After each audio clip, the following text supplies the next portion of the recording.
great spot for Life Esports right now. The cancel. Yeah. Big. No TP for Zeus. And Viper only just gets here. Take a look at the bottom lane. It is going to slowly push back towards Zeus here. So it's not the end of the world, but certainly still a win for Gen G as they look to set up for these grubs that are coming up in 20 seconds. Peanut up towards the top side of the map as well, but I'm not sure that they can really fight for this one. Absolutely not. Keen also still has TP. Zeus is going to have to catch this giant wave, a lot of which, not a cannon in sight, is going to just go down.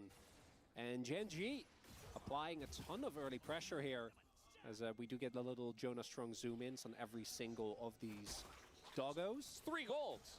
I know. It's huge. Every time. Delight, just a simple combo on the Duro. Again, I really don't think that they can fight over this, but Life Esports might try to force it anyway. Try to look for a steal maybe. Just get the one with the smite, but he really shouldn't be allowed to, and it looks like Life also knows this. This is a 4 versus 4. Chovy, Zeka both have their ultimates available. I mean, there's an opportunity if they could chip away at Gen G, but instead Peanut just going to get knocked up here. Does go into his untargetable state there with his W, but Canyon just chipping away, looking for the smite steal is Peanut, and he will not get it. So 3 go the way of Gen G. Not a lot of back and forth action, not even really either team committing to any kind of engage. Just ends up being a fight over that last grub, which Gen G will win. And Hanwha Life, bit of a misstep there, I think, trying to contest that when the setup from Gen G was so clean. Didn't even need to invest anything like the trying to G will win to any kind of from Gen G was so clean. Didn't even need to invest anything like the teleport. And Hanwha Life not able to get anything out of that.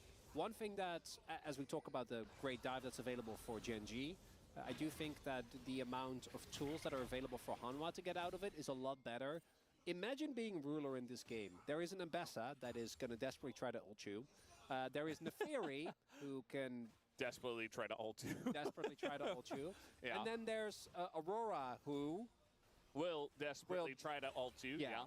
And you don't have a way out of that except for Flash. So I do think that Ruler is going to have to play a very clean game, which in LCK Cup, I don't think we really got to see any peak rulering going on.